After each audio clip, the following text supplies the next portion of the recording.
نحمده ونصلي على رسوله الكريم أما بعد فأعوذ بالله من الشيطان الرجيم بسم الله الرحمن الرحيم اهدنا الصراط المستقيم صراط الذين أنعمت عليهم غير المغضوب عليهم ولا الضالين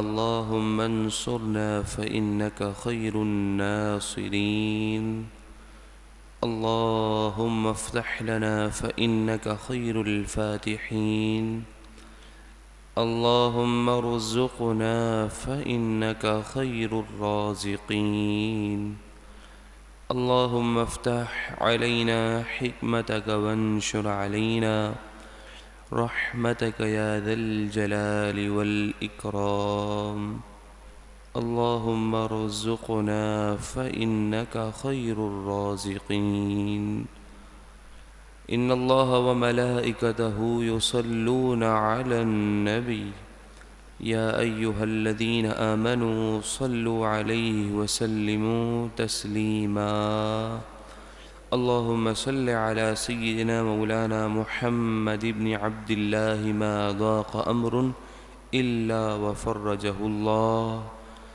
صلاة وسلاما عليك يا سيدي يا رسول الله صلى الله عليك وسلم انشاءاللہ تبارک و تعالی درس قرآن مجید فرقان حمید کا آغاز سورہ انعام کے 5ویں رکوع سے ہوا چاہتا ہے۔ خالق کائنات ارشاد فرماتا ہے وَلَقَدْ أَرْسَلْنَا إِلَىٰ أُمَمٍ مِّن قَبْلِكَ، اور اے محبوب صلی اللہ علیہ وسلم آپ سے پہلے ہم نے کئی امتوں کی طرف اپنے رسولوں کو بھیجا۔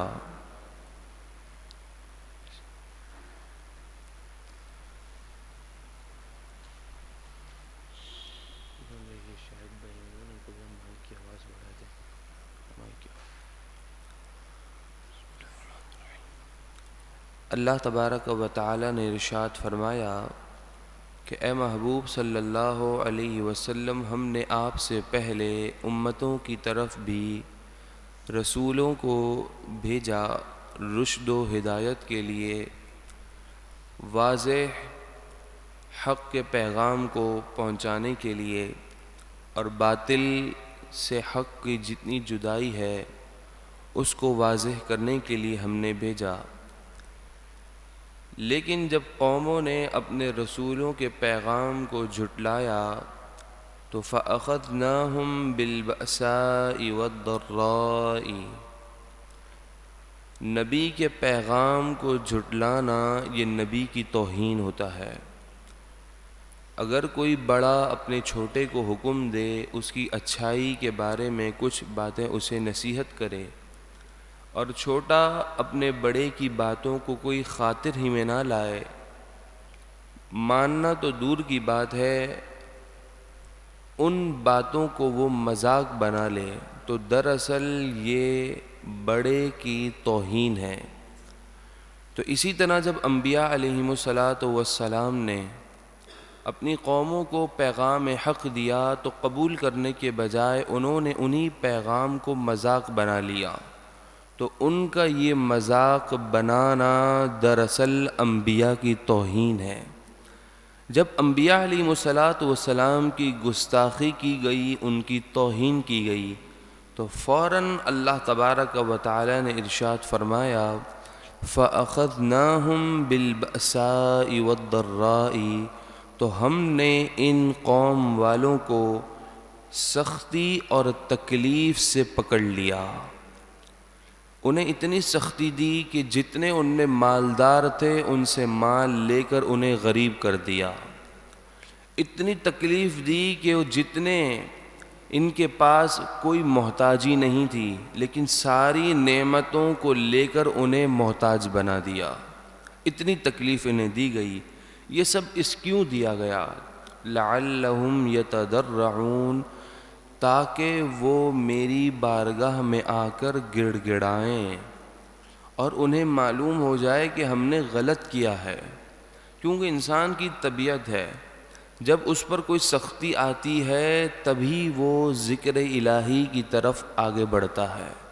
تو اللہ تبارک و تعالی چونکہ اپنے بندوں سے محبت فرماتا ہے تو وہ دنیا میں ہی سنورنے کا، سنبھلنے کا موقع اس طرح دیتا ہے کہ دنیا کے اندر تکلیف میں مبتلا کر دیتا ہے، تاکہ جب وہ تکلیف میں آئے گا تو اسے میری یاد آئے گی، وہ میری یاد سے قریب ہوگا تو پھر میں اسے اس کی اپنی یاد کی وجہ سے تکلیف دور کر دوں گا۔ تو اللہ تبارک و تعالی نے انہیں سختی سے پکڑا اس لیے کہ وہ اللہ رب العزت کی بارگاہ میں گڑ گڑائیں۔ لیکن کیا ہوا؟ فلولا اذ جاءہم بأسنا تضرعوا، تو ایسا کیوں نہ ہوا کہ جب ہمارا عذاب ان پر آیا تو وہ ہماری طرف گڑ گڑا کر رجوع کرتے، یعنی ان کے اوپر عذاب بھی آیا، عذاب آنے کے باوجود بھی وہ اللہ تبارک و تعالیٰ کی بارگاہ میں کیوں انہوں نے گڑ گڑایا نہیں؟ تو ایسا کیوں نہ ہوا کہ جب عذاب آیا تو وہ اللہ کی بارگاہ میں گڑ گڑاتے؟ لیکن کیا بات ہے؟ وَلَكِنْ قَسَتْ قُلُوبُهُمْ، اللہ کی بارگاہ میں گڑ گڑانا، اللہ کی بارگاہ میں نہ گڑ گڑانے کی وجہ یہ ہے کہ ان کے دل سخت ہو چکے ہیں۔ مصیبت بھی آئی، پریشانیاں بھی آئیں، یہ اسی لیے آئیں کہ وہ اللہ کی بارگاہ میں آ جائیں، اس کے باوجود وہ نہیں آ رہے تو اس کا مطلب یہ ہے کہ ان کے دل سخت ہو چکے ہیں۔ اور پھر وَزَيَّنَ لَهُمُ الشَّيْطَانُ مَا كَانُوا يَعْمَلُونَ، اور شیطان نے ان کے کاموں کو ان کی نظروں میں مزین کر دیا ہے، وہ غلط بھی کر رہے ہیں تو انہیں اس میں بھلا نظر آ رہا ہے، وہ رب کی خیانت کر رہے ہیں، رب نے جو باتیں بتائی ہیں کہ یہ درست ہے یہ غلط ہے، غلط کے اندر بھی انہیں وہ کام بھلا لگ رہا ہے، اس میں خیر نظر آ رہی ہے۔ جیسے کتنے ہی ایسے معاشرے میں آپ کو لوگ ملیں گے کہ وہ سود کا کاروبار کرتے ہیں، اور کتنے ہی ایسے ملیں گے جو ناجائز کسی کا مال کھا رہے ہیں، کسی پر ظلم کر رہے ہیں، لیکن ظلم کرتے جا رہے ہیں، غلط کام کرتے جا رہے ہیں، لیکن انہیں وہ غلط کام غلط ہی نہیں لگتا۔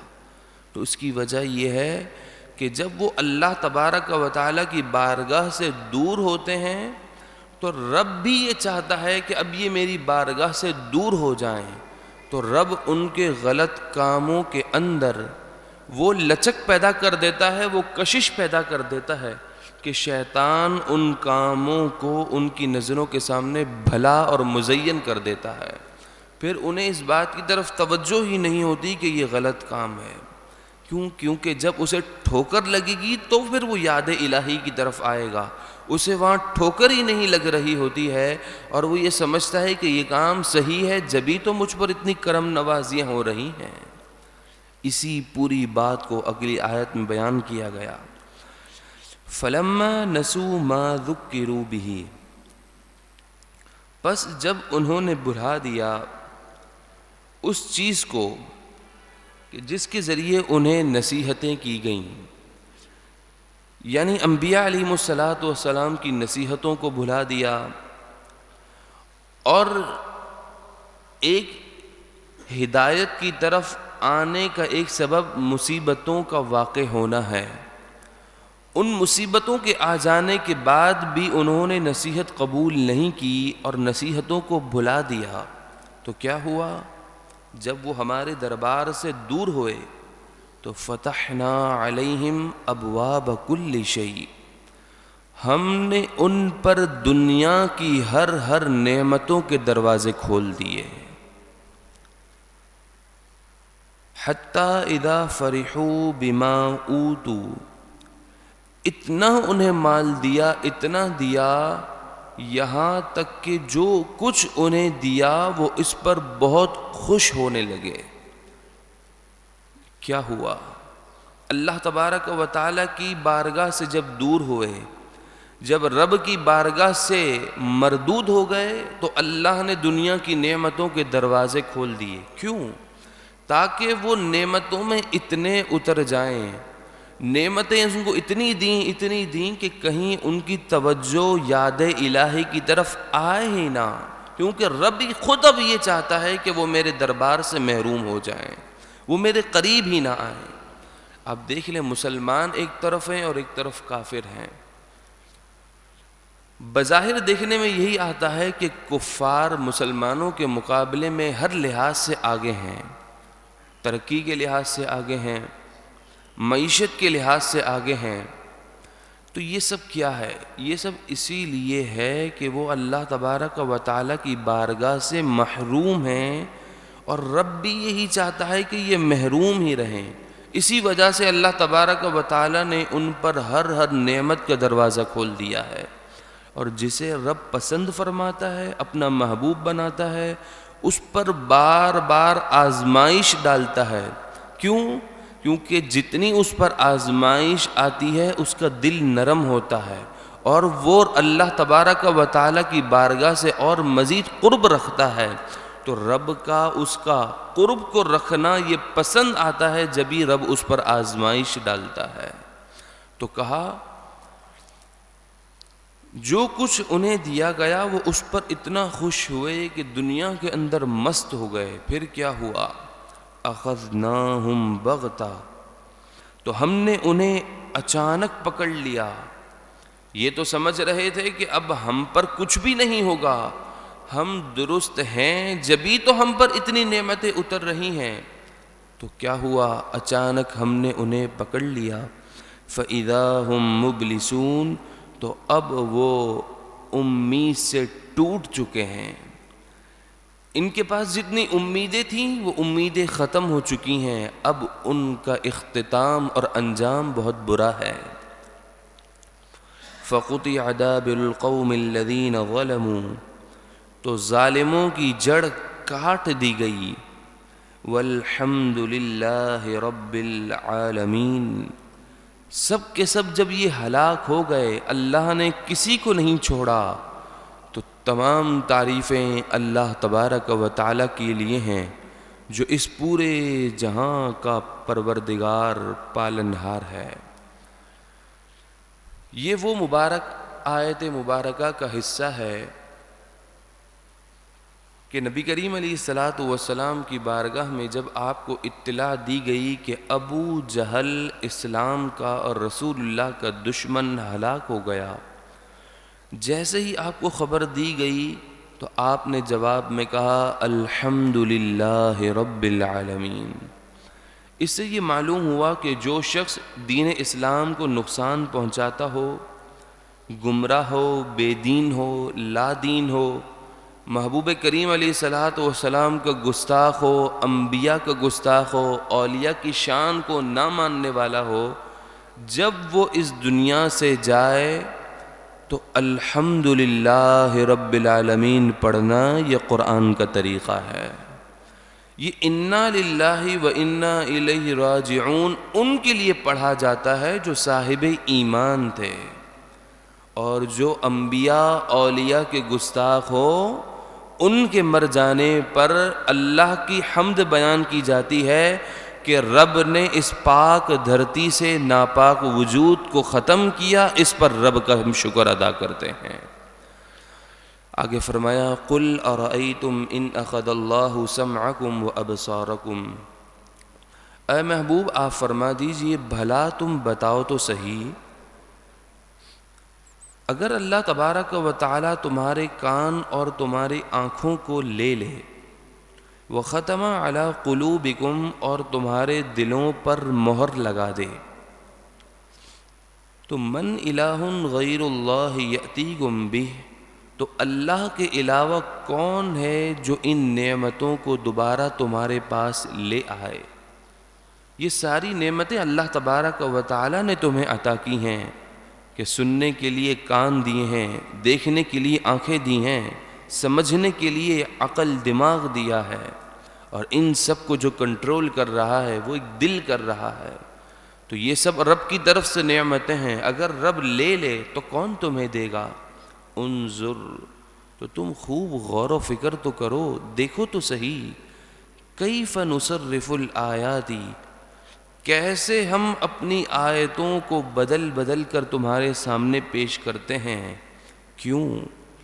ثم ہم یصدفون، ان آیتوں کو پیش کرتے ہیں پھر بھی وہ منہ پھیر رہے ہیں، ان آیتوں میں غور ہی نہیں کرتے۔ اگر وہ صحیح معنوں میں غور کریں تو وہ ان آیتوں سے منہ پھیرنے کے بجائے رب کی قدرت اور وحدانیت کو تسلیم کریں۔ قل ارأیتکم، اے محبوب صلی اللہ علیہ وسلم آپ فرما دیجئے، بھلا تم بتاؤ تو صحیح، ان اتاکم عذاب اللہ بغتہ، اگر تم پر اللہ کا عذاب اچانک آ جائے، کہ اس عذاب کے آثار اور اس کی نشانیاں اور معلومات تمہیں پتہ ہی نہ ہو، وہ اچانک آ جائے، او جہرہ، یا تم اس عذاب کو آنکھوں سے دیکھ لو کہ اب عذاب آنے والا ہے، تو تم خود بتاؤ کہ اس عذاب آتے ہوئے عذاب کو کون بچا سکتا ہے؟ سوائے اللہ کے کوئی نہیں بچا سکتا۔ تو جب وہ عذاب آ جائے تو هل يهلك الا القوم الظالمون، تو اس عذاب سے ہلاک نہیں کیا جائے گا مگر اسی قوم کو کہ جو ظالم ہے، یعنی کافر ہے، کیونکہ کفر یہ سب سے بڑا ظلم عظیم ہے۔ جو شخص کافر ہے وہ سب سے بڑا ظالم ہے، تو اس آنے والے عذاب سے ہلاک وہی شخص ہوگا جو کافر ہوگا۔ وما نرسل المرسلین الا مبشرین ومنذرین، اور ہم اپنے رسولوں کو نہیں بھیجتے مگر اسی حالت میں کہ وہ اپنے امتیوں کو نیکیوں پر ثواب کی خوشخبری دیتے ہیں اور جنت کی خوشخبری دیتے ہیں، اور گناہوں پر عذاب کی انہیں ڈر سناتے ہیں کہ وہ جب نیکیاں کریں گے تو رب اس کے بدلے میں انہیں جنت اور ثواب عطا فرمائے گا، اور جب وہ گناہ کریں گے تو بدلے میں اللہ تبارک و تعالی انہیں جہنم میں ڈال دے گا، عذاب میں مبتلا کرے گا۔ تو فمن آمنا، جو ایمان لائے، وہ اصلح، اور اپنے اعمال کو سنوارے۔ غور کیجئے گا، آمنا کے بعد وہ اصلح بھی آیا ہے کہ ایمان لانے کے بعد اپنے اعمال کی طرف بھی توجہ ہونی چاہیے۔ اعمال برے ہوں گے تو نتیجہ بھی برا آئے گا، تو نتیجے کو بہتر لانے کے لیے اعمال کی درستگی بھی ضروری ہے۔ تو جو ایمان لائے اور اپنے اعمال کو سنوارے، فلا خوف علیہم ولا هم یحزنون، تو ان پر نہ کچھ اندیشہ خوف ہوگا اور نہ ہی وہ کچھ غمگین ہوں گے۔ ان پر کل بروز قیامت ذرہ برابر بھی خوف اور غم نہ ہوگا۔ والذین کذبوا بآیاتنا، اور وہ لوگ جنہوں نے ہماری آیتوں کو جھٹلایا، یمسہم العذاب بما کانوا یفسقون، تو انہیں عذاب چکھایا جائے گا اس وجہ سے کہ وہ گناہ کرتے تھے، فسق کرتے تھے۔ قل، اے محبوب آپ فرما دیجئے، لا اقول لکم عندی خزائن اللہ، آیت کریمہ کا شان نزول یہ ہے کہ کفار کا طریقہ یہ تھا کہ وہ حضور علیہ الصلاۃ والسلام کی بارگاہ میں آ کر اس طرح سوال کرتے کہ اگر آپ اللہ کے سچے رسول ہیں تو آپ ہمیں بہت سا مال اور دولت دے دیجئے تاکہ ہم محتاجی سے ہمیشہ کے لیے بچ جائیں۔ تو کبھی یوں سوال کرتے، اگر آپ اللہ تبارک و تعالیٰ کے سچے رسول ہیں تو آپ ہمارے لیے اس پہاڑ کو سونا کر دیجئے۔ تو کبھی یوں سوال کرتے کہ آپ اللہ تبارک و تعالیٰ کے سچے رسول ہیں تو ہمیں مستقبل کی خبر دے دیں تاکہ ہم آنے والے زمانے میں جو نقصانات ہونے ہیں ان کے انتظامات پہلے کر لیں، اور جن چیزوں میں نفع زیادہ ہے ان کی ٹریڈنگ شروع کر دیں۔ اور تو کبھی یہ سوال کرتے کہ آپ ہمیں بتائیے کہ قیامت کب آئے گی اور اس کی علامتیں کیا ہیں، قیامت کے متعلق سوال کرتے تھے۔ تو ان تمام چیزوں کا اس آیت کریمہ میں جواب اس انداز سے دیا گیا کہ فرمایا، قل اے محبوب آپ فرما دیجئے، لا اقول لکم عندی خزائن اللہ، میں نے کب اس بات کا دعویٰ کیا ہے کہ میرے پاس اپنے پاس اللہ کے دیے ہوئے بغیر میرے پاس اللہ کا خزانہ ہے؟ میں نے اس چیز کا دعویٰ نہیں کیا۔ ولا اعلم الغیب، اور نہ ہی میں نے اس چیز کا دعویٰ کیا ہے کہ میرے پاس از خود رب کے بتائے بغیر میں علم غیب کو جانتا ہوں، میں نے اس چیز کا بھی دعویٰ نہیں کیا۔ ولا اقول لکم انی ملک، فرشتوں کی ایک یہ عادت تھی کہ وہ کہتے کہ جب آپ اللہ تبارک و تعالیٰ کے رسول ہیں، کفار کا طریقہ یہ تھا کہ وہ کہتے تھے کہ جب آپ اللہ کے سچے رسول ہیں تو آپ کھانا پینا کیوں کرتے ہیں، آپ نکاح کیوں کرتے ہیں؟ تو آپ نے کہا کہ میں نے کب اس چیز کا دعویٰ کیا ہے کہ میں فرشتہ ہوں، کیونکہ فرشتے وہ ہوتے ہیں کہ جو کھانا پینا نہیں کرتے، نکاح نہیں کرتے۔ تو آپ نے کہا کہ میں نے ان تمام چیزوں کا دعویٰ نہیں کیا، میرا دعویٰ تو یہ ہے کہ میں اللہ کا سچا رسول ہوں اور اللہ کا سچا نبی ہوں۔ سچے رسول اور سچے نبی کے لیے جو دلیلیں چاہیے وہ رب نے مجھے عطا کی ہیں، اور تمہارا دل ان چیزوں کو تسلیم بھی کرتا ہے۔ تو جو میرے دعوے کے لیے جو چیزیں ضروری ہیں وہ تمہارے کو معلوم ہیں، تو جو میرا دعویٰ ہے ہی نہیں اس کے متعلق آ کر مجھ سے تم سوال کرو اور میں تمہارے ان سوالات کو پورا نہ کروں، تو اس کا مطلب یہ نہیں کہ میں اللہ کا سچا رسول اور نبی نہیں ہوں۔ دراصل بات یہ ہے کہ اللہ تبارک و تعالی نے جو مجھے جو کچھ عطا کیا ہے وہ رب نے ہی عطا کیا ہے، میں اپنی طرف سے کوئی چیز نہیں کر سکتا۔ اللہ نے مجھے علم غیب عطا فرمایا ہے، جب اس نے دیا ہے تو پھر اب میں لوگوں کو بتاؤں گا۔ کفار کا یہ طریقہ تھا کہ وہ محبوب کریم علیہ السلام کے بارے میں خیال کرتے تھے کہ ان کے پاس اللہ کے خزانے ان کے اپنے اس طرح کنٹرول میں ہیں کہ رب نہ چاہے جب بھی وہ کسی کو دے سکتے ہیں۔ کفار یہ سمجھتے تھے کہ انبیاء علیہ السلام علم غیب کو تو جانتے ہیں، مگر رب کے بتائے بغیر بھی انہیں علم غیب ہے، اور رب کی اجازت کے بغیر بھی وہ لوگوں کو علم غیب عطا کر دیتے ہیں۔ تو محبوب کریم علیہ السلام نے فرمایا کہ اللہ تبارک و تعالیٰ کا علم وہ اس کا ذاتی ہے، اور میرا علم جو ہے وہ رب کی طرف سے مجھے دیا گیا ہے، تو جو جس چیز کی مجھے اجازت ہوگی میں وہی لوگوں کو عطا کروں گا۔ تو تمہارا یہ سوال کرنا کہ ہمیں مستقبل کی چیزیں بتا دیجئے کس چیز کے اندر نفع زیادہ ہے، تو وہ میں رب کے بتانے پر تمہیں بتاؤں گا۔ تو اس آیت کریمہ کو اس بات کی دلیل بنانا کہ اللہ نے اپنے محبوب کو علم غیب اور اللہ کے خزانے عطا نہیں کیے، تو دوستوں اس آیت کے پیچھے منظر یہ ہے کہ کفار کا بیجا قسم کے سوالات تھے، تو ان کے جواب میں یہ آیت نازل ہوئی کہ ان کے سوالات کا آپ کی نبوت سے کوئی تعلق نہیں ہے۔ آپ کی نبوت کے لیے تو واضح دلیلیں پہلے ہی قائم ہیں، اور پھر ان کے دل بھی ان کو تسلیم کرتے ہیں، بس بات صرف اتنی ہے جس کو ماننا ہوتا ہے وہ فوراً ہی قبول کر لیتا ہے۔ ان اتبع الا ما یوحى الی، میں پیروی نہیں کرتا مگر اسی چیز کی کہ جو مجھ پر وحی کی جاتی ہے۔ جواب آ گیا۔ اللہ کے محبوب کہتے ہیں کہ میں وہی بات کہتا ہوں اور اسی کی اتباع کرتا ہوں کہ جس چیز کا میرا رب مجھ پر وحی کرتا ہے۔ تو جس چیز کی وحی نہیں ہوگی میں وہ تمہیں چیز نہیں بتاؤں گا۔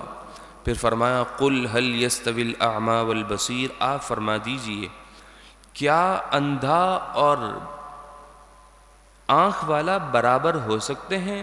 یعنی مومن اور کافر، مومن یعنی صاحب آنکھ والا اور کافر اندھا، یہ کبھی برابر ہو سکتے ہیں؟ نہیں۔ افلا تتفکرون، تو اے لوگوں تو کیا ہے تم غور و فکر نہیں کرتے؟ تو تم خوب غور و فکر کرو اور اللہ تبارک و تعالی کی وحدانیت اور اس کی قدرت میں غور کرو تو تمہیں معلوم ہو جائے گا کہ ہمارا پروردگار ایک ہے، اسی نے ہی اس پورے کائنات کو تخلیق فرمایا ہے۔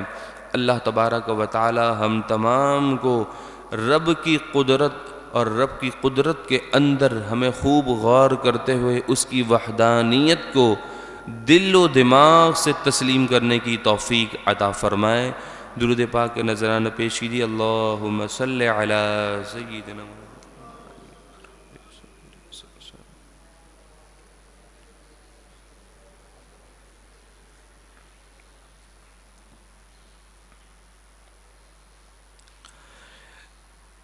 وَأَنذِرْ بِهِ الَّذِينَ يَخَافُونَ أَن يُحْشَرُوا إِلَىٰ رَبِّهِمْ، اور اے محبوب صلی اللہ علیہ وسلم آپ اس قرآن مجید سے ان لوگوں کو ڈرائیے جو لوگ اس چیز کا خوف رکھتے ہیں کہ وہ اپنے رب کے حضور جمع کیے جائیں گے۔ جو لوگ اپنے دلوں میں اس چیز کا خوف رکھتے ہیں کہ کل بروز قیامت انہیں اپنے رب کے حضور پیش ہونا ہے، اے محبوب آپ اس قرآن کے ذریعے ان لوگوں کو ڈرائیے کہ وہ منظر کیسا ہوگا کہ لیس لہم من دونہ ولی، کہ اللہ تبارک و تعالی کے سوا ان کے لیے کل بروز قیامت کوئی حمایتی نہیں ہوگا، ولا شفیع، اور نہ ہی کوئی سفارش کرنے والا ہوگا۔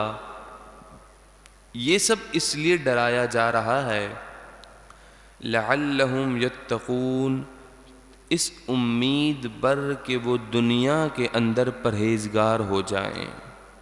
جب ان کے دنیا کے معاملات درست ہوں گے اور انہیں رب کا خوف ہوگا کہ کل بروز قیامت رب کے حضور حاضر ہونا ہے تو وہ اپنے اعمال کو سنواریں گے۔ وَلَا تَطْرُدِ الَّذِينَ يَدْعُونَ رَبَّهُمْ بِالْغَدَاةِ وَالْعَشِيِّ يُرِيدُونَ وَجْهَهُ۔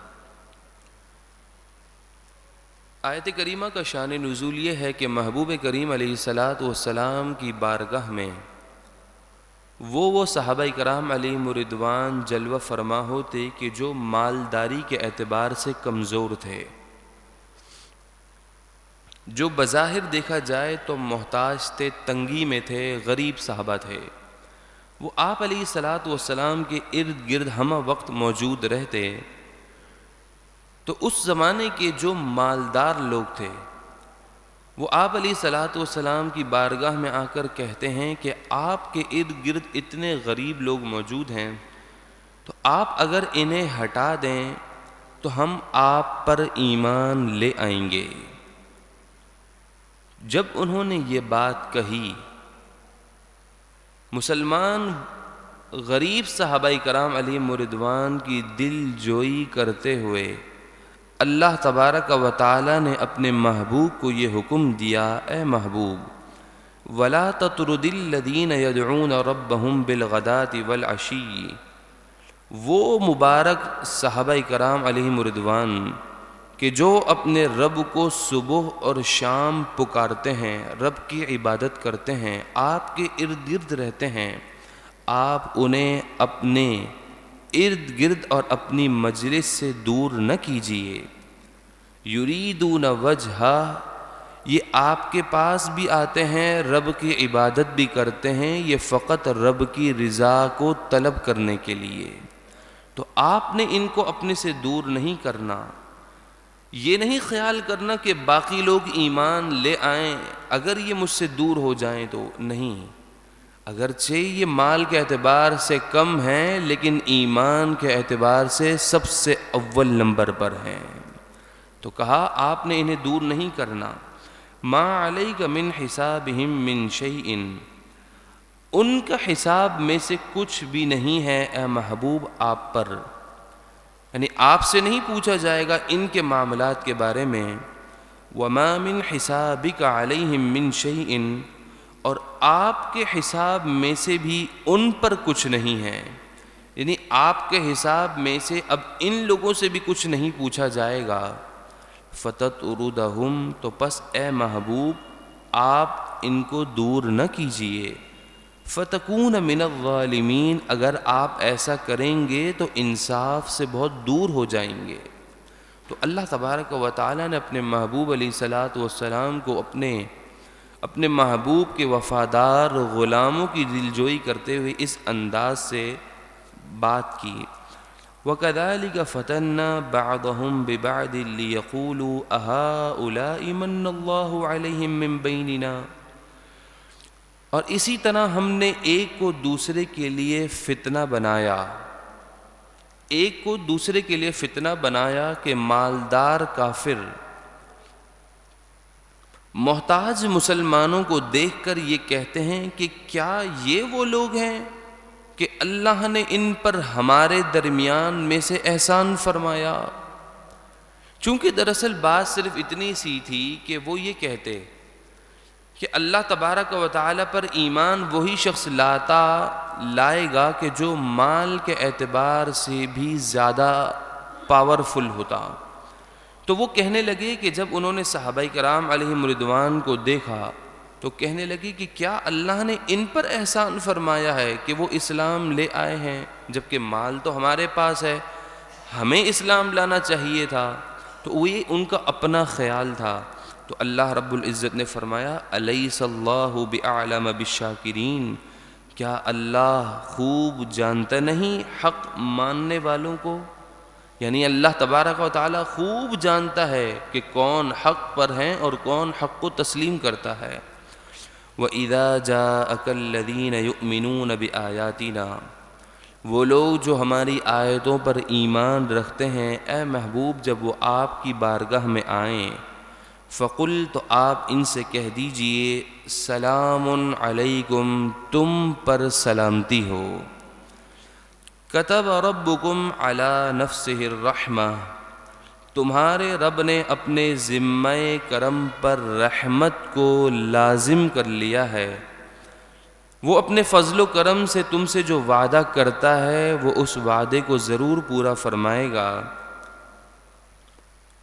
انہ من عمل منکم سوءا بجہالہ، کہ جو تم میں سے کوئی غلط کام کرے نادانی کی وجہ سے، کوئی برائی کر بیٹھے نادانی کی وجہ سے، کوئی غلط کام کر بیٹھے نادانی کی وجہ سے، ثم تاب من بعدہ، فوراً ہی جب اس کے ذہن میں آئے کہ یہ کام میرے سے غلط ہو گیا تو فوراً اللہ کی بارگاہ میں رجوع کرے، توبہ کر لے، وَأَصْلَحَ، اور پھر اپنے اعمال کو سنوارے، اس توبہ پر قائم رہے، تو یاد رکھیے گا فَأَنَّهُ غَفُورٌ الرحیم، تو پس بے شک اللہ گناہوں کو بخشنے والا، خوب رحم فرمانے والا ہے۔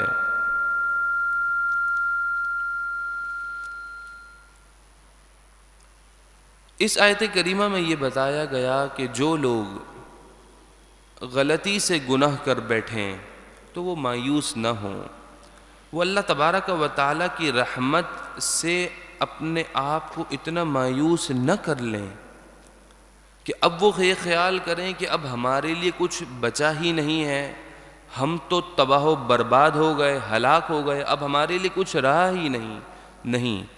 اللہ تبارک و تعالیٰ کی یہ رحمت ہے کہ جو گناہ کر لے اور اس پر فوراً توبہ کر لے اور اس توبہ پر قائم ہو جائے تو حدیث پاک کے مطابق التائب من الذنب کمن لا ذنب لہ، گناہوں سے توبہ کرنے والا شخص ایسا ہے کہ جیسے اس نے کبھی گناہ کیا ہی نہیں ہے. یہ رب کا فضل ہے، اس کی رحمت ہے. وَكَذَلِكَ نُفَصِّلُ الْآيَاتِ، اور اسی طرح ہم آیات کو، اپنی نشانیوں کو تفصیل سے بیان کرتے ہیں.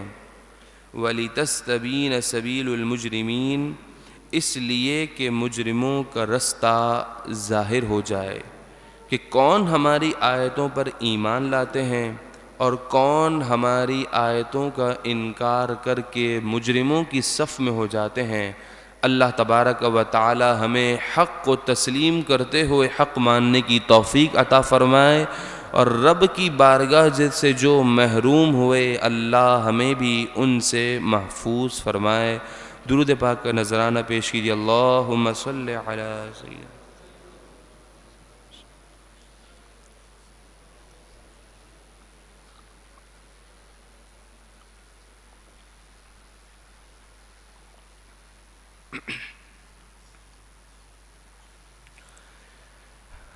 اگلے رکوع کا آغاز ہے. قل، اے محبوب آپ فرما دیجئے،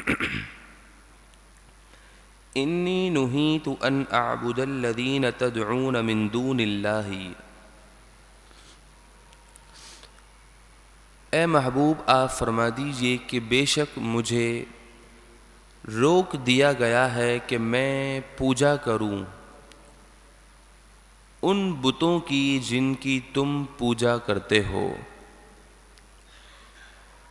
جن بتوں کو تم پوجتے ہو انہیں الہ سمجھتے ہو، خدا سمجھتے ہو، معبود سمجھتے ہو، ان کو پوجنے سے مجھے بھی روک دیا گیا ہے. قل، اے محبوب آپ فرما دیجئے، لا اتبع اہواءکم، تم یہ چاہتے ہو کہ خواہشات کی پیروی کی جائے، نفس جو چاہتا ہو اس کی بات مانی جائے.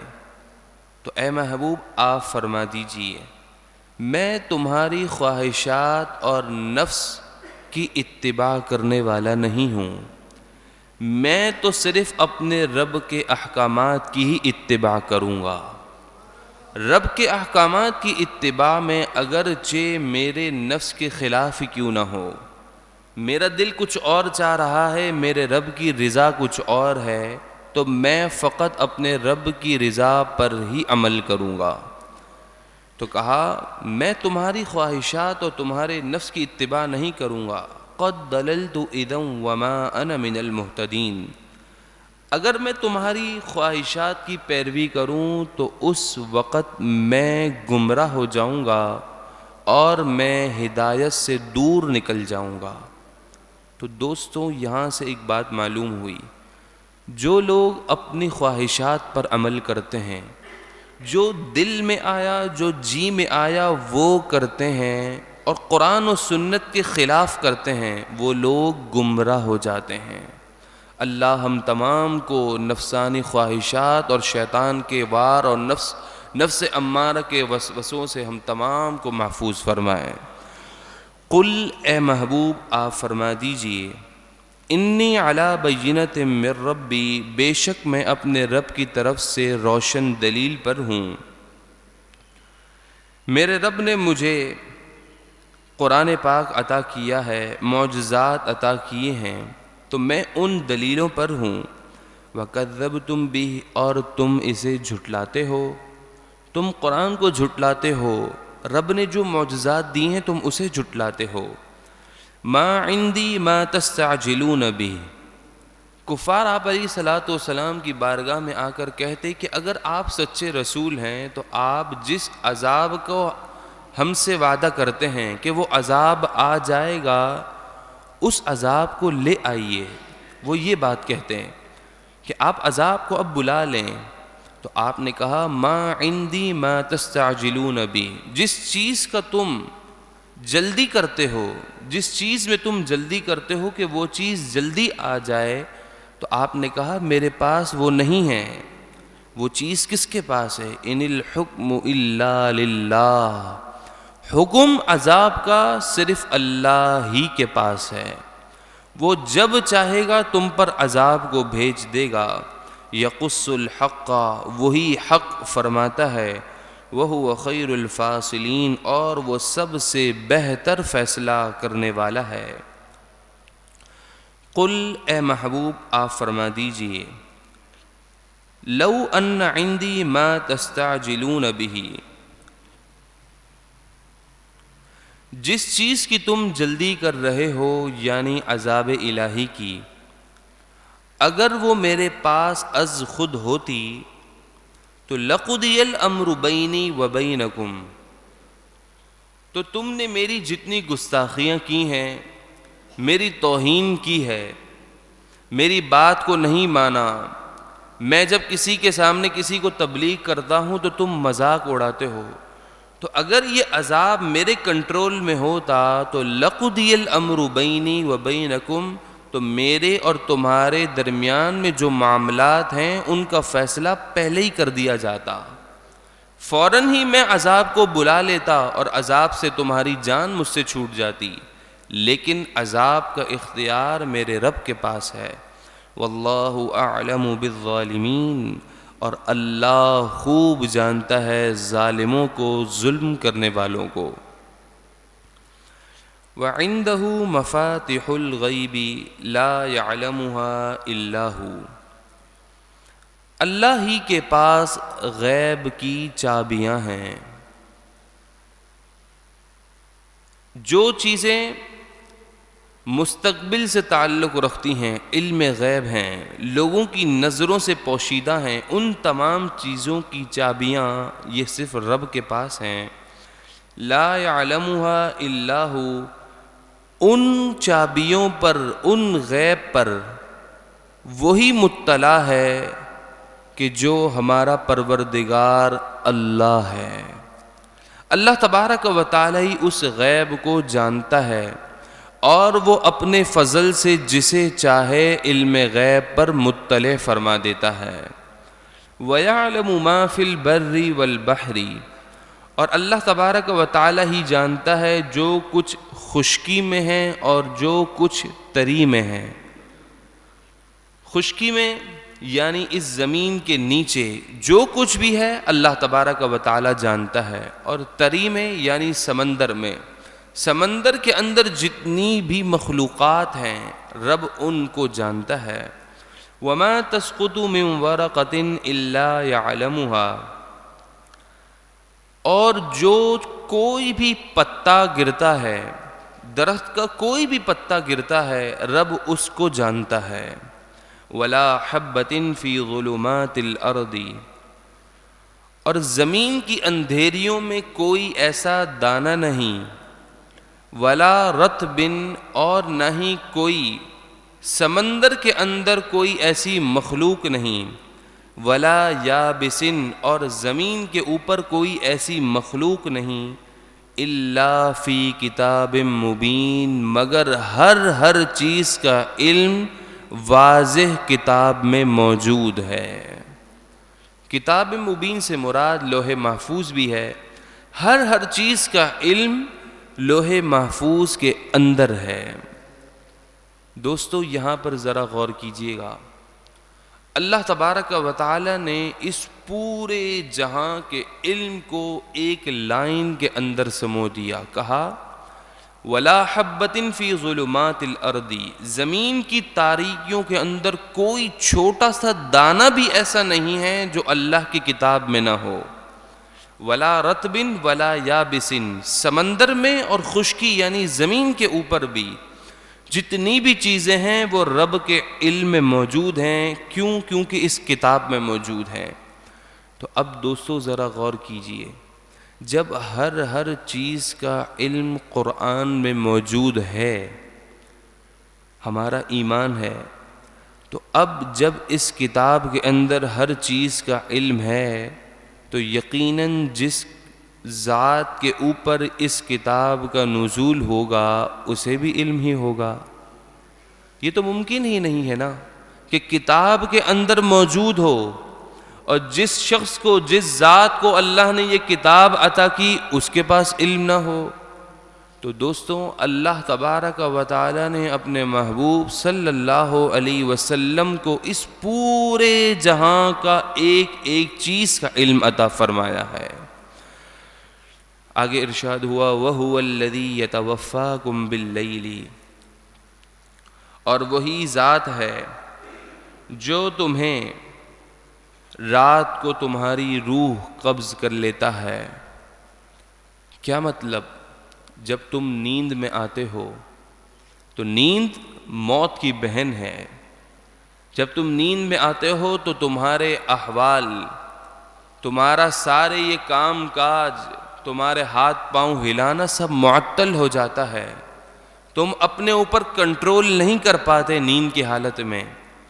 وَيَعْلَمُ مَا جَرَحْتُمْ بِالنَّهَارِ، اور وہی وہ ذات ہے جو جانتا ہے جو تم دن میں کمائی کرتے ہو، جو تم کام کرتے ہو، روزی کے لیے محنت کرتے ہو، کسب حلال کرتے ہو یا کسب حرام کرتے ہو، جو کچھ بھی کرتے ہو رب جانتا ہے۔ ثُمَّ يَبْعَثُكُمْ فِيهِ لِيُقْضَىٰ أَجَلٌ مُّسَمًّى، جب تم نیند کی حالت میں جاتے ہو، جب صبح ہوتی ہے تو رب تمہیں دوبارہ اٹھا دیتا ہے۔ کیوں اٹھاتا ہے؟ اس کی وجہ کیا ہے؟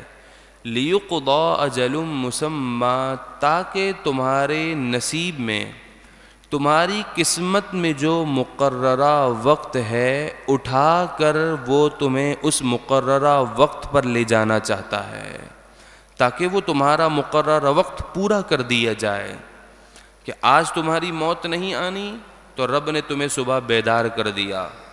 جس کی رات میں موت آنی ہے وہ جب وہ سوئے گا تو صبح اٹھ نہیں پائے گا۔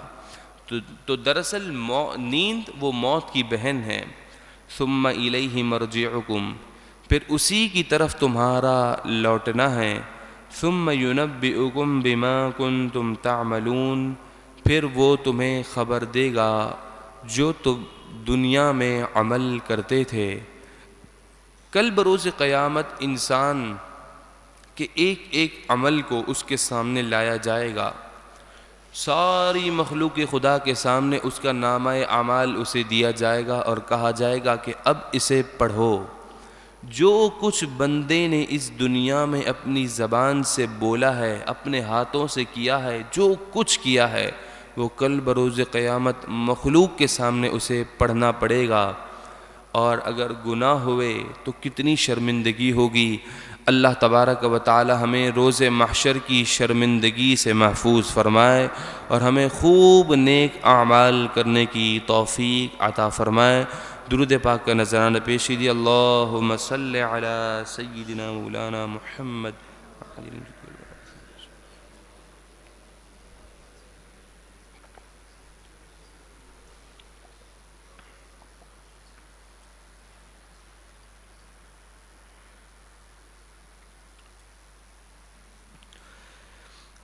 اگلے رکوع کا آغاز ہے وَهُوَ الْقَاهِرُ فَوْقَ عِبَادِهِ، اور وہی وہ ذات ہے جو اپنے بندوں پر غالب ہے۔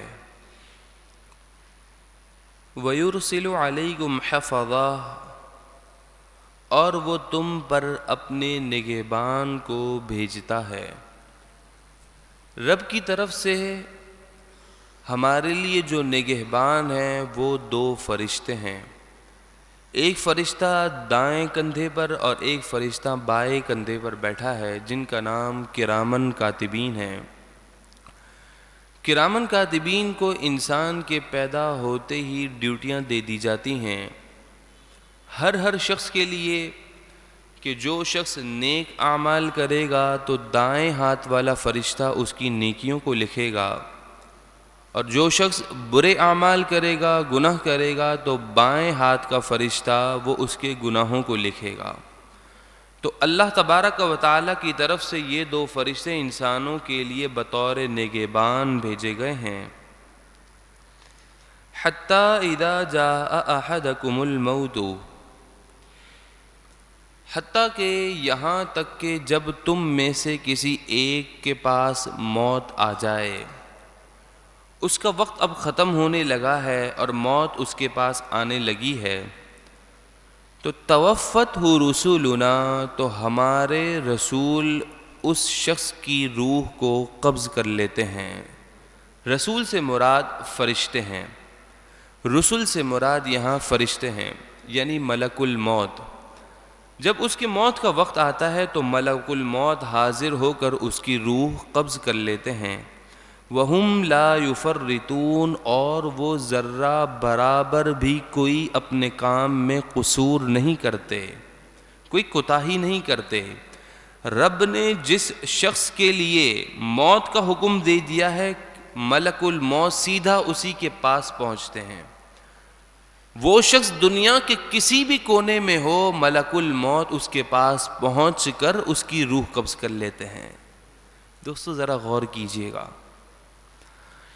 کتنے ہی نادان ہیں وہ شخص جو یہ کہتے ہیں کہ اللہ تبارک و تعالی نے اپنے محبوب کو کوئی پاور نہیں دی ہے، کوئی اختیار نہیں دیا ہے، اور پھر کہتے ہیں کہ تم لوگ یہ کہتے ہو کہ اللہ نے اپنے محبوب کو اتنا اختیار دیا ہے کہ وہ اپنے امتیوں کے اعمال سے واقف ہیں اور انہیں دیکھ رہے ہیں، تو یہ کہتے ہیں کہ یہ بات جھوٹ ہے، غلط ہے۔ اللہ نے اپنے محبوب کو کچھ دیا ہی نہیں، کوئی اختیار ہی نہیں، کوئی پاور ہی نہیں۔ ذرا غور کیجئے گا، ایک ہی ملک الموت ہے، دنیا کے کس کونے میں ایک ہی لمحے، ایک ہی وقت میں کتنی ہی موت اموات واقع ہوتی ہیں، ہوتا ہے نہیں ہوتا؟ اچھا، بسا اوقات ہوتا اس طرح ہے کہ ایک ہی جگہ پر کئی اموات واقع ہو جاتی ہیں، جیسے اللہ محفوظ فرمائے کہیں بم بلاسٹ ہو جائے تو ایک ہی جگہ پر کتنے ہی جانیں ایک ساتھ نکل جاتی ہیں، تو کتنی ہی جانوں کا بیک وقت ملک الموت کا آ کر ان کی روح قبض کرنا، یہ اس بات کی دلیل ہے کہ اللہ نے اس فرشتے کو بڑی پاور عطا کی ہے، جو ایک ہی وقت میں کتنوں کی جان ایک ہی اسی لمحے میں نکال لیتے ہیں۔ پھر اسی طرح اگر پاکستان میں یہاں موت ہو رہی ہے تو پاکستان کسی اور ایریا میں بھی اسی وقت میں موت ہو رہی ہے۔ صرف پاکستان میں ہی نہیں، پوری دنیا میں، اس پورے جہاں میں، اس پوری سرزمین پر جہاں جہاں موت واقع ہوتی ہے وہاں ملک الموت ہی پہنچتا ہے۔ تو اب بتائیں، ایک ملک الموت کو اللہ نے اتنی پاور دی ہو کہ وہ لمحے لمحے، سیکنڈ سیکنڈ میں، یہاں سے ایک سیکنڈ میں کہاں اور ایک ہی سیکنڈ میں کتنے لوگوں کی روح قبض کر لیتے ہیں، تو ملک الموت تو بہت بعد کے ہیں، اللہ نے اپنے محبوب کو اس سے بڑھ کر طاقتیں عطا فرمائی ہیں۔ جب ملک الموت کو اتنی طاقتیں مل سکتی ہیں تو ہمارے آقا مولا صلی اللہ علیہ وسلم تو سب سے افضل اور اعلیٰ ہیں، تو ان کی قدرت اور ان کی پاور کا کیا کہنا ہوگا۔ ثم ردوا الی اللہ، پھر وہ سب کے سب اللہ ہی کی طرف پھیرے جائیں گے۔ مولاہم الحق، جو کہ ان کا مولا ہے، سچا مولا ہے۔ الا لہ الحکم، خبردار تمام کے تمام احکامات، حکم، فیصلے اسی کے لیے ہیں۔ وہو اسرع الحاسبین، اور وہ سب سے جلد حساب کرنے والا ہے۔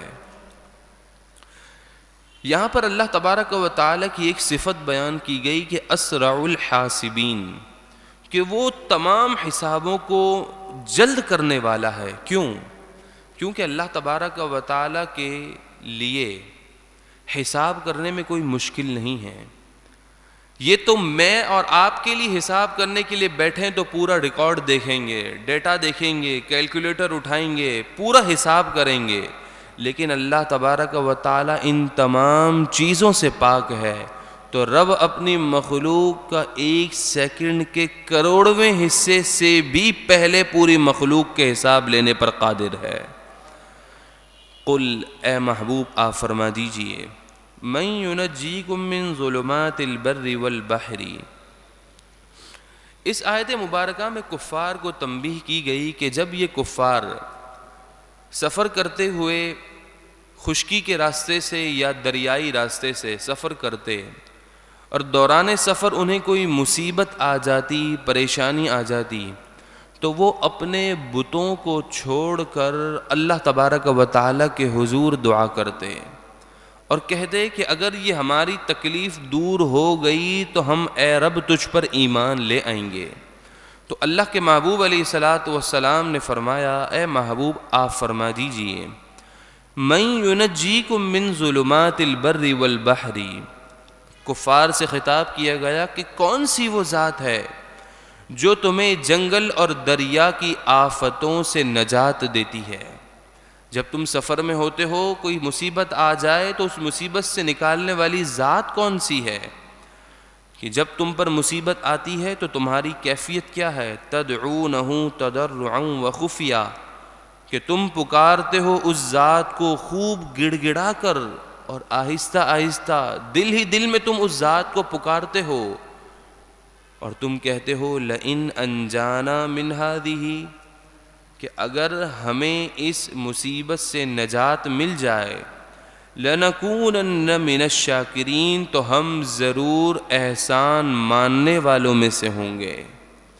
تو تم ذرا بتاؤ تو صحیح وہ ذات کون سی ہے کہ تم مصیبت میں اسے پکارتے ہو؟ قل، اے محبوب آپ فرما دیجئے اللہ، اللہ ہی وہ ذات ہے جو تمہیں ان آفتوں سے پناہ عطا فرماتا ہے۔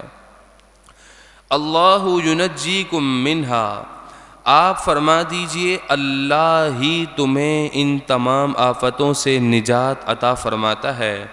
وَمِن كُلِّ كَرْبٍ، اور ہر قسم کی بے چینی سے رب ہی تمہیں نجات دیتا ہے۔ ثُمَّ أَنتُمْ تُشْرِكُونَ، پھر بھی تم شرک کرتے ہو۔ رب ہی نجات دیتا ہے، پھر رب جب نجات دے دیتا ہے تو ہونا یہ چاہیے کہ اب تم رب کے ہو جاؤ، لیکن پھر بھی تم شرک کرتے ہو، اپنے بتوں کو پوجتے ہو، انہیں الہ سمجھتے ہو۔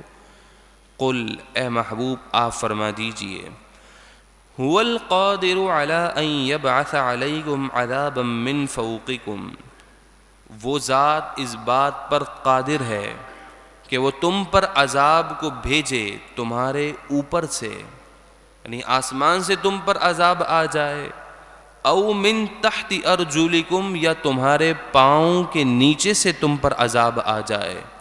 رب ہر جگہ سے عذاب لینے پر قادر ہے۔ او یلبسکم شیعا ویذیق بعضکم بأس بعض، یا اللہ تبارک و تعالی تمہارے مختلف گروہ کر دے اور ان گروہوں کو آپس میں لڑوا دے، اللہ اس پر بھی قادر ہے۔ اور ایک کو دوسری کی سختی کے ساتھ مزہ چکھائے، میرا رب اس پر بھی قادر ہے۔ تو اللہ تبارک و تعالی آسمان سے عذاب لینے پر قادر۔ محبوب کریم علیہ الصلاۃ والسلام جلوہ فرما تھے کہ آپ نے اس انداز سے دعا فرمائی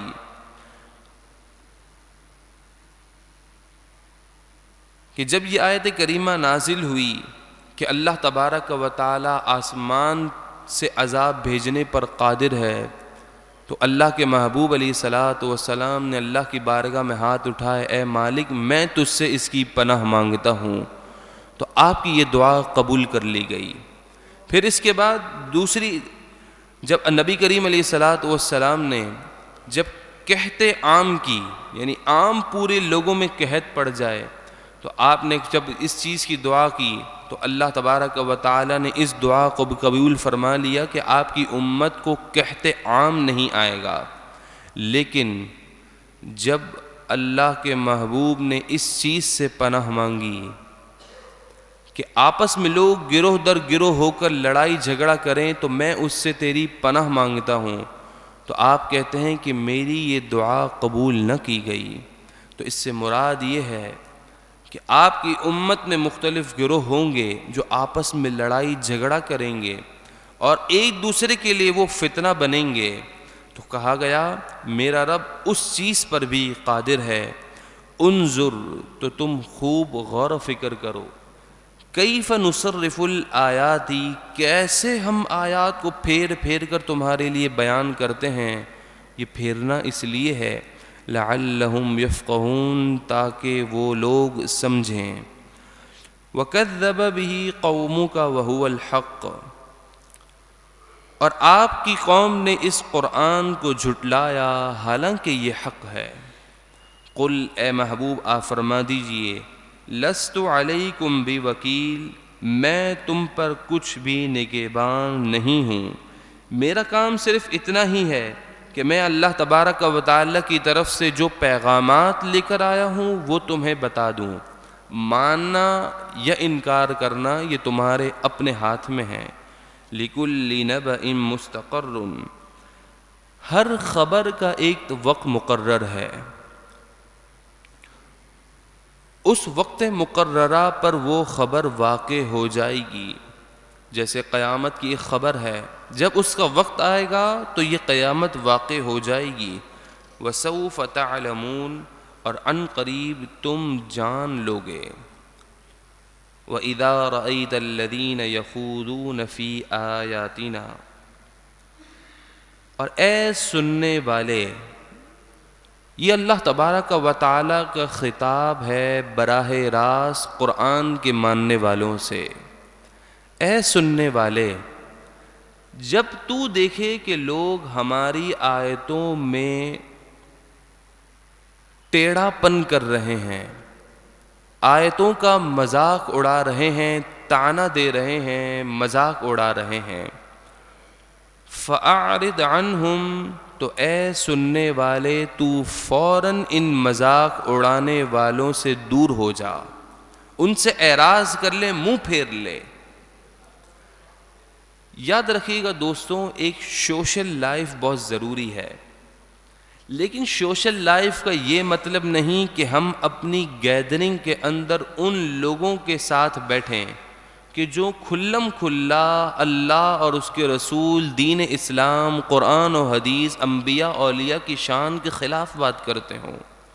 یہ قرآن کا حکم ہے کہ جب تم دیکھو کہ ہماری آیتوں میں مذاق اڑا رہے ہیں، اسلام کا مذاق ہو رہا ہے، تو تم سب سے پہلے اس کو روکو. اگر تم روک نہیں سکتے تو فوراً فَأَعْرِضْ عَنْهُمْ، اس مجلس سے اعراض کرو، اس بیٹھک کو چھوڑ دو، اس گیدرنگ کو چھوڑ دو. اب ایسے دوستوں کی صحبت میں نہ بیٹھو کہ کہیں ان کا دین اسلام کو مذاق اڑانا، توہین کرنے کا اثر تم پر بھی نہ آ جائے. آج کیا ہو رہا ہے؟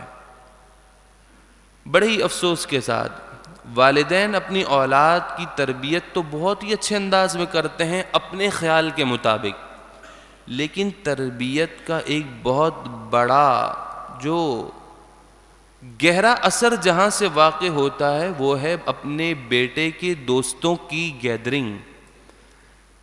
والدین تربیت تو کرتے ہیں، اچھے اسکولز میں پڑھا رہے ہیں، مدرسوں میں پڑھا رہے ہیں، لیکن بچوں کی دوستوں کی گیدرنگ کیا ہے اس پہ غور و فکر نہیں کر رہے. یاد رکھیے گا، فی زمانہ اگر میں جھوٹ نہ بولوں تو، اور میری بات سے آپ انکار نہ کریں تو، جتنا بچہ ایک اپنے دوستوں کی گیدرنگ سے تربیت اور اثر لیتا ہے، شاید اب اپنے استادوں کی باتوں سے بھی اتنا اثر نہیں لیتا. تو کیا ہے، آپ دیکھیں گے کہ گھر کے اندر پورے لوگ وہ ہیں جو محبوب کریم علیہ الصلاۃ والسلام پر کھڑے ہو کر درود و سلام پڑھنے کو اپنے لیے سعادت سمجھتے ہیں، لیکن کیا ہوا، اپنے بیٹوں کی، اپنی اولاد کی گیدرنگ پر غور نہیں کیا تو یہی بیٹا کسی بد مذہب کے ساتھ بیٹھنے لگا، اس کا اثر ہوا. تو اب آخر یہ وہ شخص ہے جو آ کر اپنے والدین کو کہتا ہے کہ آپ کھڑے ہو کر درود و سلام پڑھتے ہو، غلط کر رہے ہو. اور پھر دین میں باتیں بنانا، اس میں دین کے اندر نئی نئی باتیں ڈال کر دین کو مذاق میں لے لینا، قرآن کی بات کا انکار کر دینا، محبوب کریم علیہ الصلاۃ والسلام کی شان اور عظمت کا انکار کرنا. تو کہا ایسی مجلسوں سے اعراض کرو، ان میں تو بیٹھو ہی مت، فوراً کھڑے ہو جاؤ. حتی یخوضوا فی حدیث غیرہ، کہا کہ فوراً اٹھ جاؤ، اس مجلس میں بیٹھنے کی اجازت نہیں یہاں تک کہ اس مجلس میں ٹاپک کوئی اور شروع ہو جائے. پہلے ٹاپک دین اسلام کا مذاق بنایا جا رہا تھا، انبیاء اور اولیاء کی عظمت اور شان کا انکار کیا جا رہا تھا، تو کہا کہ فوراً اٹھ جاؤ، بیٹھو اسی وقت تک جہاں تک کہ کوئی اور ٹاپک شروع ہو جائے۔ لیکن اس کا یہ مطلب نہیں ہے جو کہ آج ہمارے لوگوں نے سمجھا، میری تو اس فلاں بندے سے بھی دوستی ہے، اس سے بھی دوستی ہے، اس سے بھی دوستی ہے، ہم دین پر تو بات ہی نہیں کرتے، ہم صرف کاروباری بات کرتے ہیں۔ دوستو یہ سب سے بڑا وار ہے۔ آپ خود بتائیں، جس کے ساتھ آپ کا قلبی میلان ہو جائے، دل کے ساتھ مل جائے، آپ کہیں کہ یار یہ بندہ بڑا بھروسے والا ہے، آپ اس کی دنیا کے اندر سارے معاملات میں بات مانتے ہوں اور اس کی بات کی اہمیت کو رکھتے ہوئے دل میں جگہ دیں، تو کبھی وہ کوئی دین پر بات کرے تو کوئی ایسا ہو سکتا ہے کہ آپ اس کی دین کی بات کا انکار کر دیں؟ نہیں ہو سکتا۔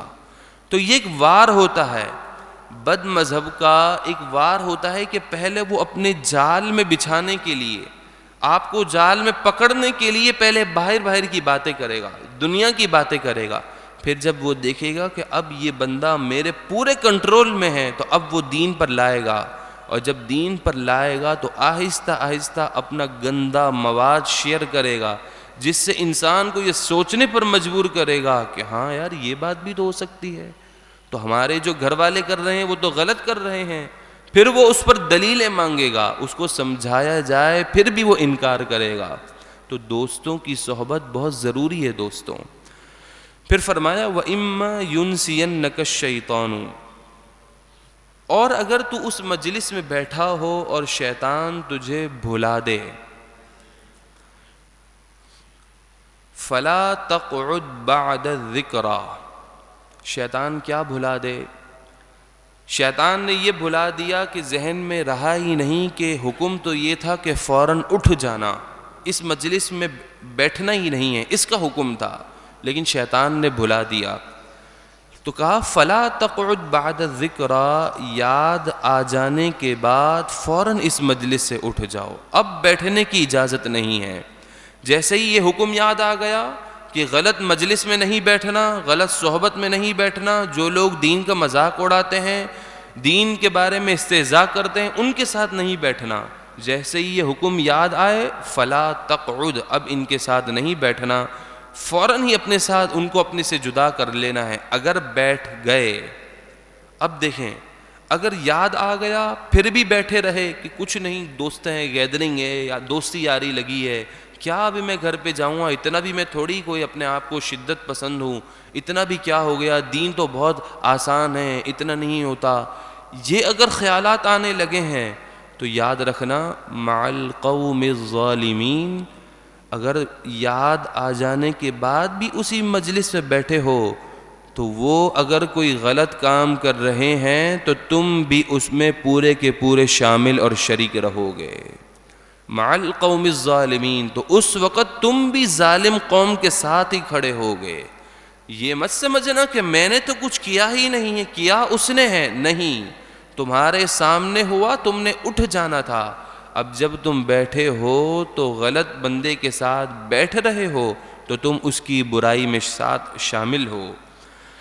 وَمَا عَلَى الَّذِينَ يَتَّقُونَ مِنْ حِسَابِهِمْ مِنْ شَيْءٍ، اور پرہیزگاروں پر ان کے حساب میں سے کچھ بھی نہیں ہے۔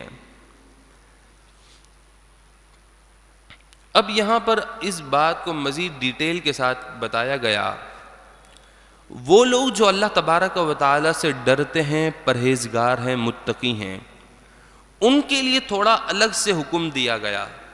جو پہلے بات بتائی جا رہی تھی وہ ایک عمومی بات کی جا رہی تھی کہ اے سننے والے، جو قرآن کی اس آیت کو سننے والا ہے اس کے لیے حکم یہی ہے، لیکن جو اللہ تبارک و تعالی سے ڈرتے ہیں، صاحب علم ہیں، انہیں علم ہے کہ حق کیا ہے، غلط کیا ہے، حق پر دلیلیں کیا ہیں، باطل پر دلیل کیا ہے، انہیں سب کچھ معلوم ہے، تو انہیں اس بات کی اجازت دی گئی کہ وہ ایسی مجلس میں چلے جائیں۔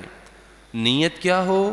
وَلَٰكِن ذِكْرَىٰ، نیت یہ ہو کہ ان لوگوں کو نصیحت کرنا، کہ ان لوگوں کے پاس جاؤں اور انہیں نصیحت کروں کہ کہیں ایسا ہو جائے کہ میری نصیحت سے یہ بد دین، یہ لادین دین کی طرف آ جائیں۔ اگر ان کے ذہن میں کوئی شکوک خیال، کوئی ابہام ہے، کوئی غلط وسوسے ہیں دین اسلام کے بارے میں، تو متقی کو اجازت دی گئی، صاحب علم کو اجازت دی گئی کہ وہ اس مجلس میں جا کر ان کا جواب دے اور اظہار حق کے لیے جائے، تاکہ لوگوں کو معلوم ہو جائے کہ حق یہ ہے۔ تو صرف اسی کو اجازت دی گئی، لعلہم یتقون، یہ اجازت اسی لیے دی گئی کہ تاکہ وہ لوگ جو دین کا مذاق اڑاتے ہیں وہ اس کام سے باز آ کر اللہ سے ڈرنے والے ہو جائیں اور وہ بھی متقی بن جائیں۔ وَذَرِ الَّذِينَ اتَّخَذُوا دِينَهُمْ لَهْوًا وَلَعِبًا۔ پھر اللہ تبارک و تعالیٰ نے اس موضوع کو مزید تاکید کے ساتھ بیان کیا، وہ لوگ جو اپنے دین کو کھیل کود بنا رہے ہیں، ہنسی مذاق بناتے ہیں اور دین کی کسی بات کی اہمیت کو نہیں سمجھتے کہ یہ بات کی اہمیت کیا ہے، تو کہا اے محبوب آپ ان لوگوں کو چھوڑ دیجئے، اب آپ کا ان سے کوئی تعلق نہیں ہے۔ دوستو، جو لوگ دین کا مذاق اڑائیں، رب اپنے محبوب کو کہیں ایسے لوگوں کو چھوڑ دیجئے، تو آپ ذرا غور کر سکتے ہیں ہم امتیوں کو کتنا اس بات کا پیغام ہوگا کہ ان لوگوں کی صحبت سے بچو۔ جو لوگ دین کا مذاق اڑاتے ہیں ان کو چھوڑنا ہم پر بہت ضروری ہے۔ وغرتہم الحیات الدنیا، اور انہیں دنیا کی زندگی نے دھوکے میں ڈال دیا، تو آپ اے محبوب ان کو چھوڑ دیجئے۔ ہاں، وذکر بہ ان تبسل نفس بما کسبت، ہاں قرآن سے نصیحت ضرور کیجئے، قرآن سے نصیحت اس لیے کیجئے تاکہ کہیں کوئی جان اپنے برے اعمال کی وجہ سے کل بروز قیامت پکڑ نہ لی جائے۔ اس کو بچانے کے لیے، راہ راست پر لانے کے لیے، اسے ہدایت کی بات سمجھانے کے لیے قرآن سے نصیحت ضرور کیجئے، لیکن ان کے ساتھ بیٹھنے کی اجازت نہیں، انہیں چھوڑنے کا کہا گیا۔ لیس لہا من دون اللہ ولی ولا شفیع، کل بروز قیامت اللہ کے سوا، اللہ کے علاوہ ان کے لیے نہ کوئی ولی مددگار ہوگا اور نہ ہی کوئی سفارشی ہوگا۔ یہ آیت کریمہ کفار کے حق میں ہے کہ ان کافروں کے لیے کل بروز قیامت نہ کوئی مددگار ہے نہ کوئی سفارشی ہے، مومنوں کے لیے نہیں ہے۔ مومنوں کے لیے تو یہ ہے کہ جو گھر میں ایک حافظ قرآن بن جائے وہ بھی اپنے گھر والوں کے لیے شفاعت کا سبب بن جاتا ہے۔ جو ایک حاجی ہو اس کے لیے تو حدیث پاک میں ہے کہ وہ اپنے خاندان اور اپنے دوستوں یہاں تک کہ 70 لوگوں کی شفاعت کر سکتا ہے، شہداء بھی شفاعت کر سکتے ہیں۔ تو اس آیت کریمہ کے اس حصے کو اٹھا کر یہ تاثر دینا کہ انبیاء اور اولیاء کی کل بروز قیامت کچھ نہیں چلے گی، کہ ان کے لیے نہ تو کوئی ولی ہوگا، لوگوں کے لیے نہ کوئی سفارشی ہوگا، نہ کسی کے حق میں شفاعت ہوگی، نہیں دوستوں، آیت کریمہ کا تعلق کفار کے ساتھ ہے کہ کفار کے لیے کل بروز قیامت کوئی مدد نہیں ہوگی، ان کے لیے کوئی سفارش نہیں ہوگی۔ وَإِن تَعْدِلْ كُلَّ عَدْلٍ لَا يُؤْخَذْ مِنْهَا، جب یہ دیکھیں گے کفار کہ اب ہم پکڑے گئے تو یہ خواہش کریں گے کہ ہم اپنی جان کو چھڑوانے کے لیے پورا کا پورا جو ہمارے پاس ہے وہ ہم معاوضے میں دے دیں، تو کہا جائے گا لا یؤخذ منہا، یہ عام بارگاہ نہیں کہ یہاں مال کے ذریعے کام ہو جائے، نہ اب کوئی چیز اپنی جان کو چھڑوانے کے لیے عوض میں نہیں لی جائے گی، جو کچھ کیا ہے اس کا پورا پورا بدلہ دیا جائے گا۔ اولئک الذین ابسلوا بما کسبوا، یہی وہ لوگ ہیں جو اپنے کرتوتوں کی وجہ سے پکڑ لیے گئے۔ لہم شراب من حمیم، ان کے لیے کھولتا ہوا پانی پینے کے لیے پیش کیا جائے گا۔ وعذاب علیم، اور ان کے لیے دردناک عذاب ہے۔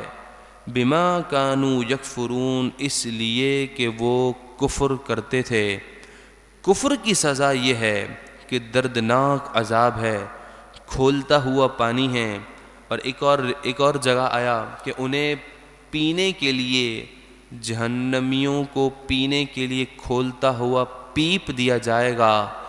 انہیں اتنی سخت پیاس لگے گی کہ وہ نہ چاہتے ہوئے بھی اس پیپ کو پی لیں گے، لیکن یہ سب انہی کے لیے ہے جو کافر ہیں۔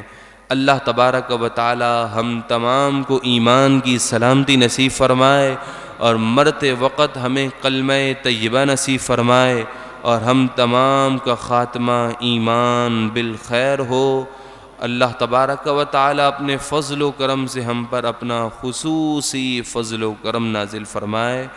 آمین آمین۔ درود پاک پڑھیں۔ اللہم صلی علی سیدنا مولانا محمد۔ ایک مرتبہ الحمد شریف، 3 مرتبہ سورہ اخلاص پڑھیں۔ الحمدللہ۔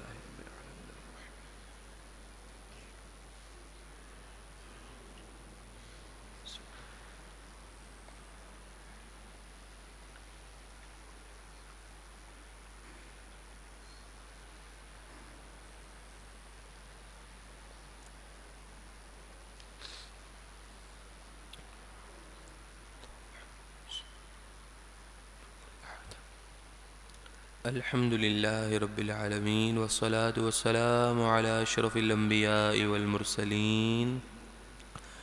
اے مالک و مولا، اے پروردگار، اپنے فضل و کرم سے ہمارے گناہوں کو معاف فرما۔ اے مالک، اپنے فضل و کرم سے ہمارے گناہوں کو نیکیوں سے تبدیل فرما۔ یا ارحم الراحمین، اپنے گناہوں کو یاد رکھتے ہوئے ہمیشہ کثرت سے توبہ و استغفار کرنے کی توفیق عطا فرما۔ اے مالک و مولا، اے پروردگار، ہم تمام کی تمام دلی جائز تمناؤں، مرادیں، آرزوئیں پوری فرما۔ اے رب کریم، جو پریشان حال ہیں ان کی پریشانیوں کو دور فرما۔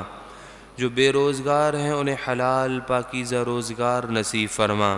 اے مالک، جو صاحب روزگار ہیں ہم تمام کی روزیوں میں برکتیں نازل فرما۔ اے مالک و مولا، اے پروردگار، جو بے اولاد ہیں انہیں اولاد نرینہ نصیب فرما۔ صاحب اولاد کو والدین کی آنکھوں کی ٹھنڈک بنا۔ اے مالک و مولا، اے پروردگار، ہم تمام کو حضور علیہ الصلاۃ والسلام کی عزت و ناموس پر اپنی جان، اپنا مال، اپنی اولاد، ہر نعمت قربان کرنے کی توفیق عطا فرما۔ رسول اللہ صلی اللہ علیہ وسلم سے سچی وفاداری، الفت اور محبت نصیب فرما۔ اے مالک و مولا، اے پروردگار، جتنے بھی حضور علیہ الصلاۃ والسلام کے سچے وفادار غلام حضور کے عزت و ناموس پر پہرا دے رہے ہیں، انہیں وہم و گمان سے بڑھ کر عظیم الشان کامیابی نصیب فرما۔ اے مالک و مولا، اے پروردگار، امیر محترم، استاد محترم، دیگر جتنے بھی اسیران ناموس رسالت ہیں، تمام کو جلد باعزت عظیم الشان کامیابی کے ساتھ رہائی عطا فرما۔ اے مالک و مولا، اے پروردگار، ہمارے ایمان سے تعلق رکھنے والی تحریک لبیک یا رسول اللہ پاکستان کو سیکنڈ منٹ لمحہ بہ لمحہ عروج، ترقی، کامیابی عطا فرما۔ اے مالک و مولا، اے پروردگار، گستاخان رسول کا خاتمہ فرما۔ امت مسلمہ کو غیرت ایمانی نصیب فرما۔ اے مالک و مولا، ان گستاخان رسول سے بدلہ لینے کے لیے ہمیں جرت اور بہادری والا کردار ادا کرنے کی توفیق عطا فرما۔ اے مالک، بزدلی کو ہمارے دلوں سے دور فرما، بزدلوں کی صحبت سے بچا، بزدلی سے بچا۔ اے مالک، اس محفل، اس درس قرآن کو اپنی بارگاہ میں قبول فرما۔ اس کا ثواب ہمارے آقا و مولا صلی اللہ علیہ وسلم کی بارگاہ میں پیش کرتے ہیں، قبول اور منظور فرما۔ آپ کے وسیلے سے تمام انبیاء کرام، تمام صحابہ کرام، تمام ازواج مطہرات، صدیقین، شہداء، صالحین کو پیش کرتے ہیں، قبول اور منظور فرما۔ اس کا ثواب بالخصوص سید الشہداء حضرت امیر حمزہ رضی اللہ تعالی عنہ، اس کا ثواب بالخصوص حضور غوث اعظم رضی اللہ تعالی عنہ کو پیش کرتے ہیں، قبول اور منظور فرما۔ اے مالک و مولا، اے پروردگار، حضرت آدم علیہ الصلاۃ والسلام سے لے کر جتنے مؤمنین، مؤمنات، مسلمین، مسلمات آئے، بالخصوص امیر المجاہدین کی بارگاہ میں پیش کرتے ہیں، قبول اور منظور فرما۔ وصلی اللہ تعالی علی خیر خلقہ محمد وعلی آلہ وصحبہ اجمعین برحمتک یا ارحم الراحمین۔